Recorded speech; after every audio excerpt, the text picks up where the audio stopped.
പൂനെയിൽ നിന്നും കാണാതായ മലയാളി സൈനികനെ കണ്ടെത്തി. പൂനെയിൽ നിന്നും കാണാതായ മലയാളി സൈനികനെ കണ്ടെത്തി. കോഴിക്കോട് ഏലത്തൂർ കണ്ടൻകുളങ്ങര സ്വദേശി വിഷ്ണുവിനെ ബംഗളൂരുവിൽ നിന്നാണ് കണ്ടെത്തിയത്. ബംഗളൂരു മജസ്റ്റിക് റെയിൽവേ സ്റ്റേഷൻ പരിസരത്ത് നിന്നാണ് വിഷ്ണുവിനെ കണ്ടെത്തിയതെന്നാണ് റിപ്പോർട്ടുകൾ. ഡിസംബർ 17 മുതലാണ് വിഷ്ണുവിനെ കാണാതാകുന്നത്.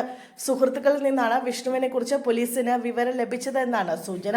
സാമ്പത്തിക ബുദ്ധിമുട്ട് കൊണ്ട് മാറി നിൽക്കുകയായിരുന്നുവെന്നാണ് വിഷ്ണു പോലീസിന് മൊഴി നൽകിയതായാണ് റിപ്പോർട്ട്.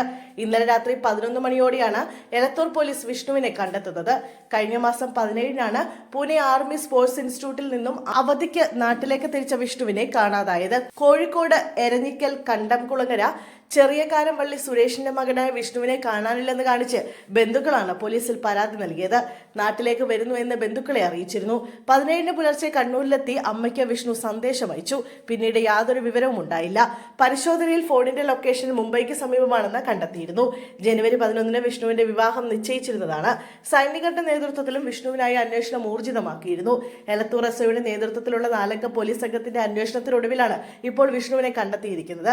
എലത്തൂർ എസ്ഐ സിയാദിന്റെ നേതൃത്വത്തിലുള്ള സംഘം കഴിഞ്ഞയാഴ്ച പൂനെയിലേക്ക് പോയിരുന്നു. പിന്നീടാണ് ബംഗളൂരുവിൽ എത്തിയത്. കുടുംബാംഗങ്ങളുമായി സംസാരിച്ച വിഷ്ണുവിനെ ഇന്ന് കോഴിക്കോട് എത്തിച്ച് കോടതിയിൽ ഹാജരാക്കും.